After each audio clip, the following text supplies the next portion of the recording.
Welcome back to the English Pro Podcast. Today, we will unlock something powerful: how to think in English.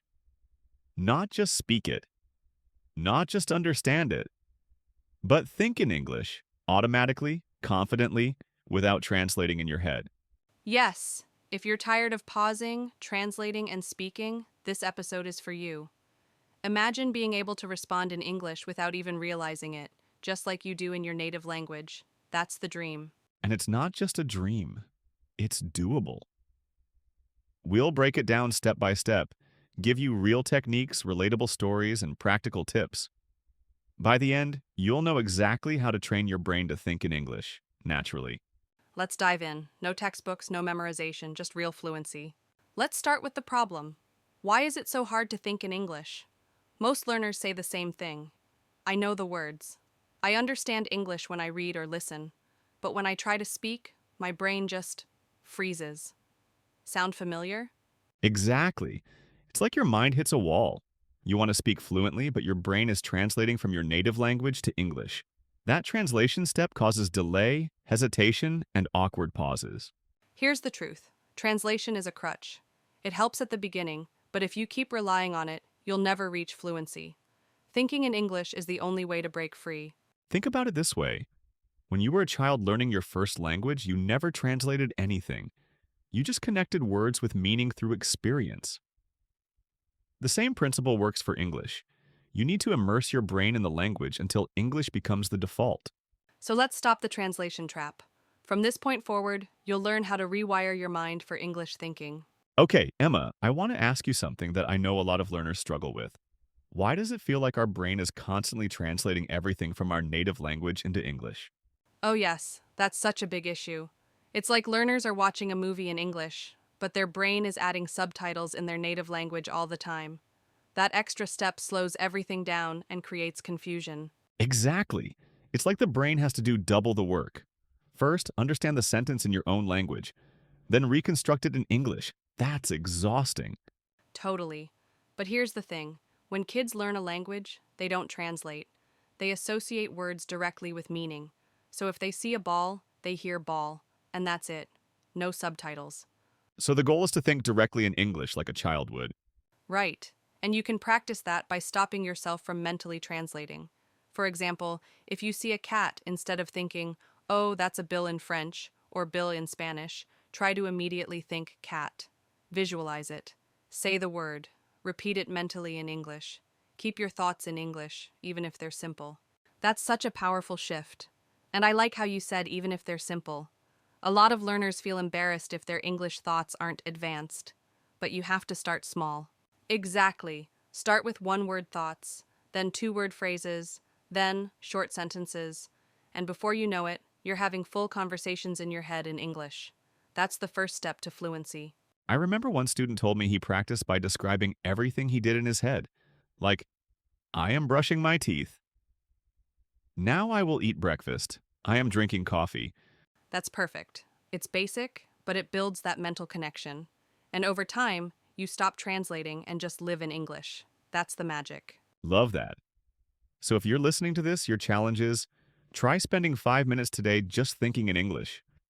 Describe what you see, what you do, or what you want to eat. No translating, just English thoughts. Yes, and remember, it's okay if it feels weird or slow at first. You're literally rewiring your brain. But once you break that translation habit, everything gets easier. So, Emma, we talked about breaking the habit of translating in your head, but let's say someone's thinking, okay, I get it, but I live in a country where nobody speaks English. How can I immerse myself without traveling? That's such a good question, and honestly, it's one of the most common concerns I hear. The amazing news is, today, you don't need to get on a plane to immerse yourself in English. You can build a complete English environment right where you are. Right.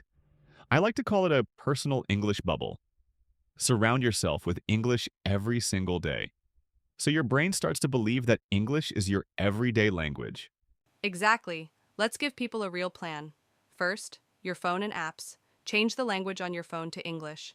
That includes your browser, your social media apps, your Netflix account, everything. Yup. When your brain sees English all day, even just small things like settings, messages, Wi-Fi, It slowly gets used to it.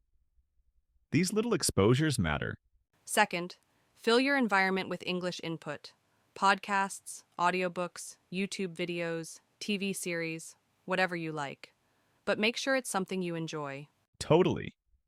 I always tell my students, don't force yourself to watch a boring grammar video if you love cooking or sports.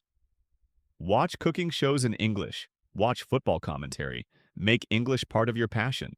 That's where the magic happens. When English isn't just a subject, it becomes a lifestyle. You enjoy it, and then your brain starts processing it naturally, like your first language. Here's another tip. Label your home. Seriously, put sticky notes on your furniture. Write mirror on your mirror. Fridge on your fridge. Door. Light switch. Window. Everything. Yes, it sounds silly, but it works. Every time you interact with those objects, your brain links the English word with the thing directly. Again, no translation needed. And you know what's even better? Start talking to yourself. Narrate your day out loud, like, I'm making coffee now. The water is boiling. Where's my cup? It doesn't have to be perfect. It just has to be English. And that builds fluency fast. When you say words aloud, you're training your mouth to move in English too, not just your brain. Exactly. It's like training all your senses. Your ears hear English, your eyes read English, your mouth speaks English, and your brain starts thinking in English. And eventually, you don't even notice it anymore. You just live in English, even if you never left your country. So if you're listening right now, we want to challenge you. After this podcast, choose one area of your life to make English only. Maybe your phone, or your morning routine, or your favorite hobby. Make it 100% English for the next 7 days. Yes, create your own immersion bubble and live inside it. It's not about being perfect, it's about consistency. That's how you'll start thinking in English without even trying. So, Jake, we've talked about creating an English environment, but let's go deeper into how our brain actually processes language. Have you heard of visual thinking? Absolutely. It's a game changer. Most native speakers don't think in words as much as they think in images. When someone says apple, we don't see the word A-P-P-L-E. We instantly imagine the fruit in our mind. Exactly. And this is powerful for English learners. If you're constantly thinking, apple equals Seb in my language, your brain gets stuck. But if you train your brain to just see the image of the apple and connect it directly to the English word, boom, that's fluency. Right. It's like rewiring your brain. Instead of creating a chain, object, native word, English word, you cut out the middleman. It's just an object, English. And the way to do that is through visual repetition. Flashcards are one great tool, but not with translations. Use flashcards with just pictures and the English word. Or better yet, no word at all. Just say it. See the image and say the English word. That builds speed and direct connection in your brain. Another powerful exercise is storytelling with images. Take a series of pictures, like a comic strip or even random photos, and make up a story about them in English. I love that. Like, imagine a picture of a man running, then a dog barking, then a girl laughing. You can say, the man runs because the dog is chasing him. The girl thinks it's funny. And you don't need to be perfect. You're just practicing thinking and speaking in English at the same time. No translating, no scripts, just flow. This also helps with grammar in a natural way, because when you describe what you see, your brain starts to pick up the patterns. Like, the man is running. You start to internalize the present continuous tense without even studying it. Exactly. Grammar becomes invisible. You're learning through use, just like kids do. They don't sit down and memorize present perfect rules. They just talk, listen, and correct over time. So if you're listening and want to try this today, go to Google Images. Pick 3 to 5 random photos. Look at each one and describe it in English out loud. No pressure, no writing, just talking. And if you're more advanced, try to build a story around them. You can even record yourself on your phone to hear your fluency and progress. That's a great habit. Hearing yourself speak helps you spot hesitation and improve clarity. And it gives you the confidence to keep going. So let's wrap up this segment with one golden takeaway. If you want to think in English, you need to see in English too.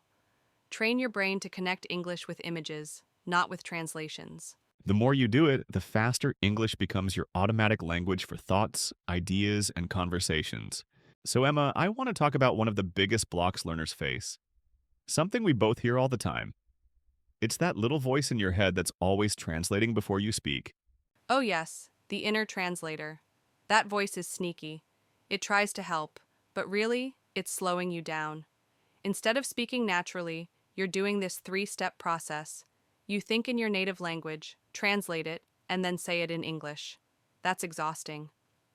Exactly. And it's why many learners hesitate or freeze in conversations. Their brain is working overtime trying to find the right words instead of just speaking. Here's the thing. Fluent speakers don't pause and translate. They think directly in English. So the goal has to be kill the translator. Now that sounds dramatic, but it's true. You have to shut off that mental process that constantly converts thoughts into English. And the best way to do it? Start thinking with simple English structures. Yes, don't try to say complex ideas right away. If your first thought is, I would have gone if I hadn't forgotten my keys, stop. That's hard to translate, even for advanced learners. Instead, simplify it. I wanted to go, but I forgot my keys, so I didn't go. Same idea, simpler structure, and no translation needed. That's the trick. You start to express ideas in English using the words you do know, instead of searching for perfect grammar or vocabulary. It's okay to sound basic. Fluency is about flow, not fancy words. Let's do a little challenge with our listeners. Think of something simple, like your morning. Then say it out loud in English. But make this rule: no translating from your language. Just speak using basic, natural English. So instead of thinking, in my language I would say, today I got up late because of the rain. Just say, I woke up late. It was raining. I felt sleepy. Boom! That's thinking in English, and once you train that muscle, it gets stronger. You'll notice that the translator becomes quieter and quieter. And here's a cool trick to help with that. Narrate your life in English. Throughout your day, describe what you're doing in your head, or even out loud if you can. I'm brushing my teeth. Now I'm walking to work. I feel hungry. These simple thoughts become automatic, and suddenly your brain is running on English. The more you do this, the more confident you'll feel. Because when you speak, those words will already feel familiar. You've used them 100 times before, in your thoughts. And it makes your English sound more real, more native, because you're thinking in phrases, not textbooks. Right. It's not, I am fine, thank you, and you? It's, I'm good. What about you? Those little shifts make a big difference. So let's leave listeners with a mission. For the next 24 hours, try to reduce translating. Keep your thoughts in English as much as possible, even if it's just short phrases.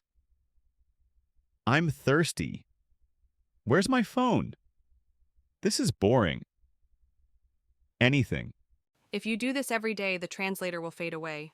And one day, you'll realize you're thinking in English without even trying. Okay, Jake, let's dive into something that really transformed the way I teach and even the way I learned languages myself. Patterns over rules. Yes, this is big. Most learners are taught grammar as a set of rules. If it's present perfect, then use have, has, plus past participle, and so on. But fluent speakers don't think about grammar rules while they're speaking. Nope. They think in patterns. Because the brain remembers what it hears often, not what it memorized in a textbook. For example, native speakers don't think, okay, I want to express a hypothetical past conditional, so I'll use would have plus past participle. No way. Exactly. They just say, I would have called you, because they've heard and used that pattern a million times. Their brain has stored it as a chunk, like a muscle memory. So if you want to think in English naturally, you've got to start training your brain with English chunks and phrases, not with grammar equations. Think of it like music. A beginner musician might read individual notes, but a professional hears the full melody. Fluent English is the same. It flows because it's made of familiar, repeated patterns. Let's give our listeners some examples of high-frequency patterns they should internalize. Sure. How about, I've been meaning to... You know what I mean. That's what I was thinking. I'm just about to... It's up to you. No way. These are natural, native-level chunks. You hear them in real conversations, not grammar books. And once your brain recognizes these patterns, you won't need to think about grammar. You'll just know what sounds right, like muscle memory. So instead of memorizing, to express future intention, use going to. Just hear and repeat. I'm going to grab lunch. She's going to be late. We're going to watch a movie. And say them out loud. Repetition is key here. Your mouth and brain need to work together. If you hear and say the same patterns every day, they become automatic. Another tip? Use pattern shadowing. Listen to native speakers and repeat the same phrases with the same rhythm. This helps your brain link the sound to the meaning instantly. Yes, and it makes you sound more fluent too. Your intonation becomes more natural. You stop sounding like a robot and start sounding like a real person. So let's give our listeners a daily practice tip. Choose 3 to 5 common English patterns today. Write them down. Listen to how they're used in real conversations or podcasts. Then practice saying them until they roll off your tongue. Make it fun. Use them in imaginary conversations. I'm just about to leave. That's what I thought. No way, really? That's how you build fluency, through rhythm and real talk, not grammar drills. And over time, you'll notice something amazing. You won't be thinking about how to form a sentence, you'll just know what to say, because those patterns are now part of how you think. That's how natives do it. That's how you'll do it. Learn patterns, and you'll start to think, feel, and speak in English without even realizing it. All right, Emma. We've talked about patterns, we've talked about chunks. Now let's get into something that really changes the game for learners, your mental environment. Yes, if you're only thinking in your native language all day and switching to English just during a class or a 10-minute video, your brain never gets into English mode. Exactly. So if you want to truly think in English, you've got to create an environment where English isn't just something you study. It's something you live in. We call this an English-only mental environment. And no, you don't need to live in an English-speaking country to create one. You can build this anywhere. Let's break down how. First, start by changing your phone and apps to English. It's a small thing, but you'll be seeing English every time you check a message or scroll through Instagram. And don't just stop there. Make your playlists, your YouTube feed, your Netflix shows, all in English. Fill your world with the language. Here's a challenge for everyone listening. For the next 24 hours, try to consume only English. No native language content, even for entertainment. And while you're doing that, start a practice called internal narration. This is a powerful mental tool. It means thinking in English about what you're doing. Like if you're brushing your teeth, think, I'm brushing my teeth. I need to leave the house by 8. I'm a little tired, but I'll grab coffee. Exactly. These little sentences you think to yourself throughout the day are your inner voice. And you want that voice to start speaking English naturally. At first, you might need to translate. You'll think something in your native language, then try to say it in English, but don't worry. This is temporary. Over time, as you use simple vocabulary and familiar patterns, your brain will stop translating. It'll just start thinking directly in English. Here's another tip. Label things around your home. Put a sticky note on your fridge that says refrigerator. On your door, door. On your light switch, turn on the lights. You're training your brain to associate objects and actions with English words instead of translating them. Also, keep an English journal. But don't worry about perfect grammar. Just write what you did today in simple, natural English. I woke up at 7. I made coffee. It was raining. That's it. Yes, and even better, talk to yourself. It may feel silly, but it works. Walk around your room and say, "Okay, I'm getting dressed now. Where's my phone?" The more you speak, the faster your brain adapts.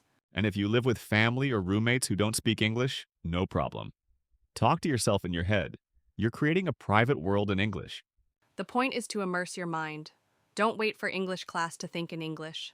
Live your life through the language. That's how you rewire your brain. That's how you stop translating. That's how you become someone who lives in English, even if you're in Tokyo, Cairo, or Sao Paulo. So listeners, your mission is this. Create a full English mental environment. You don't need to be perfect. You just need to start thinking small thoughts in English all day long. And when you do, English stops being a foreign language. It becomes just your language. Now, Jake, we've set up the environment and started thinking in English. But there's a tool we haven't fully explored yet. and that's media. Exactly. Media is such a powerful way to reinforce the thinking in English process. When we watch TV shows, movies, or listen to podcasts, we're not just hearing English. We're absorbing culture, patterns, and idioms that native speakers use all the time. One of the best ways to train your brain is by watching content that you enjoy, whether that's YouTube videos, movies, or even social media posts. And you don't have to watch educational content. It's the real-life stuff that makes the difference. People speaking naturally, laughing, joking, and having normal conversations. That's where fluency happens. But what do you do when you don't understand a word or phrase? Don't just ignore it. Look it up and add it to your vocabulary list. And the key is to hear these words used in context. When you hear a phrase multiple times in different situations, you begin to recognize it instantly. That's how you build fluency. You can even use the subtitles in English, not in your native language. This helps connect the spoken words with their written form. And when you're listening, shadowing is a technique you can use. This means repeating what the person in the video is saying, almost at the same time. This helps improve both speaking speed and pronunciation. You'll notice that over time, the flow of English sounds more natural to you. And soon enough, you won't even have to pause the video to translate, because your brain will be thinking in English. Jake, let's talk about the biggest challenge for many learners, finding people to practice speaking English with. Yes, the conversation barrier. But the good news is you don't need to be in an English-speaking country to get plenty of practice. That's where language exchange apps come in. Apps like HelloTalk, Tandem, and Speaky connect you with people around the world who want to practice English. You can text, voice chat, or even do video calls. But here's the thing, don't be afraid to talk to anyone. Whether it's a colleague, a friend, or even a barista at a coffee shop, start using English in everyday situations. You don't need to wait for a perfect conversation partner. Start with small, simple exchanges. You'll be amazed at how quickly your confidence will grow. And as you get more comfortable, you'll naturally start thinking in English during those chats. Also, set yourself a challenge. Have one English conversation a day. Even if it's only 5 minutes, those small interactions add up over time. You can also join online communities where people speak English, like forums, Discord groups, or even Instagram pages. The more you immerse yourself in conversation, the faster your brain will get used to thinking in English. Okay, Emma. We've covered a lot of ground today. Creating your environment, using media, accepting mistakes, and having real-life conversations. But this is a journey, not a destination, right? Right. And here's the secret. Thinking in English doesn't happen overnight. It's a gradual process of building habits and sticking with them, day by day. As you continue to practice, you'll see small wins. Maybe you understood a TV show without subtitles, or maybe you had a 10-minute conversation entirely in English. And eventually, you won't even have to think about thinking in English. It'll just happen. You'll wake up in the morning and naturally think in English. And that's the point where you're truly fluent. Not because you've memorized a list of vocabulary words, but because you've lived the language every day. Your brain becomes so used to English that it doesn't feel like you're studying anymore. You just are fluent in it. And that's what fluency is all about. So remember to take it one step at a time. Keep practicing, and most importantly, keep enjoying the process. And there you have it. Your roadmap to thinking in English, step by step. It's not a quick fix, but if you stay committed, practice daily, and make the language a part of your life, you'll find yourself thinking in English without even realizing it. The key is to embrace the journey, not rush it. Exactly. The path to fluency is filled with small moments of growth. Every conversation, every mistake, every word you understand better than before, these are the moments that matter. So don't stress about perfection. And if you ever feel stuck, remember this: you're not alone. Every English learner faces challenges, but you can always go back to the basics, whether it's creating your ideal environment, using media as a tool, or having more real-life conversations. Your brain will thank you as it becomes more and more natural to think in English. Over time, English will feel just as natural as your native language. So, take it one step at a time, celebrate every win, and keep practicing. And remember, every day is a new opportunity to grow your fluency. We believe in you. Keep going, stay consistent, and soon enough, thinking in English will be second nature. Thanks for joining us today. If you liked this video, don't forget to like, subscribe, and share it with your friends who are on their own language journey. And of course, leave a comment with any questions or thoughts. We'd love to hear from you. Until next time, happy learning, and we'll see you in the next episode.